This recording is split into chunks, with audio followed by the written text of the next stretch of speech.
Concept mapping. So today's topic is assessment of concept mapping. So you know already what is concept mapping. We have discussed in detail in the previous chapters and previous classes. Let me explain how to assess the concept mapping in this class. So you know already. Let me explain and let me recall once again what is concept mapping. So it is approach we have discussed already. It is an approach to enhance the conceptual understanding of the students. So to for the better understanding the for comprehensive understanding of the concept, we will prepare the concept maps we have already known. So process of making the concept map is known as the concept map. So we have discussed already. It is a good approach or technique or whatever method uh, to establish the relations links between the subcontents of the main content. So it enhances the conceptual understanding among the students. So this is most useful to test the understanding about the hierarchy, relationship, branching, and cross linkages of various concepts we have learned, that is in concept map. So the making the concepts map with using the links, relationships, and branching in a particular hierarchy is known as the concept mapping.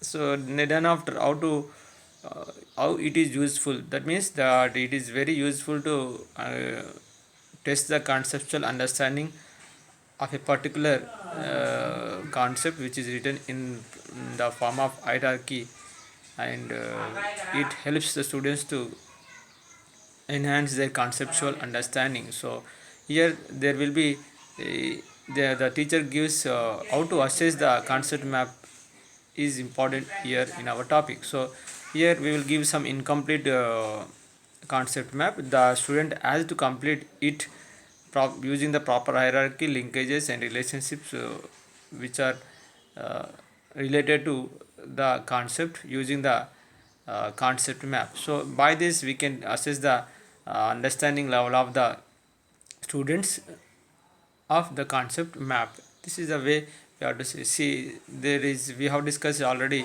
about this concept map in the previous class. See algebra, the concepts, then after linear equations. So many chapters are there, so many links are there for this one, and you can understand what is concept map, how to establish this concept map. We have already discussed about the concept maps. So this how to assess these concept maps which are drawn or connected by the students in detail is our motto. So before going to that assessment, we have to uh, have the clear idea about this points. So assessment of concept map depends upon these following um, criteria. So what are the criteria, what are the rules and regulations for assessment of concept map of students made? So first we have to see whether the propositions or relationships in connecting the map are valid or not. So we have to check whether the validity of propositions and relationships connecting the concepts is given in the concept map. So the validity we should check and about the concepts which are propositions are related or not. Then after we should see the hierarchy maintained by the student. So whether the hierarchy level is correct or not. So that is correctness of the hierarchy level, whether they are arranged in proper way from top to bottom and bottom to top is very very important. Then after we have to see the cross links, whether they are connected in properly or not, the to subconcepts to one subconcept to other subconcept properly or not. With the validity we have to check whether it is valid or not, the cross links. Then after we should see the longitudinal and longitudinal branching of the extent.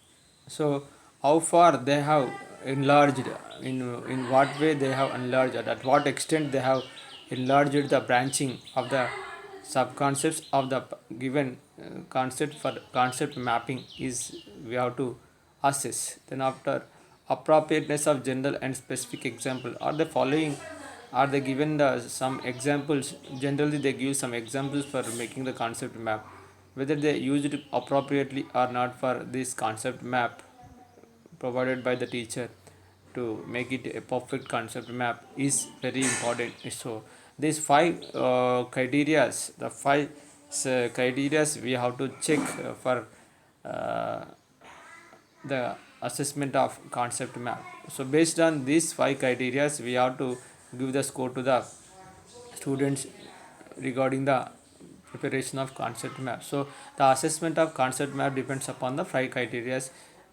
as listed in the slide. So this is the procedure. We are not discussing the concept map meaning, concept and advantages. Simply we are discussing here the assess, how to assess the concept map of the student which is prepared by him by giving some inputs is important here, and how the student is completed the incompleted concept map given by the teacher is important here. So these five criteria we have to check to assess the concept map prepared by the students. Thank you.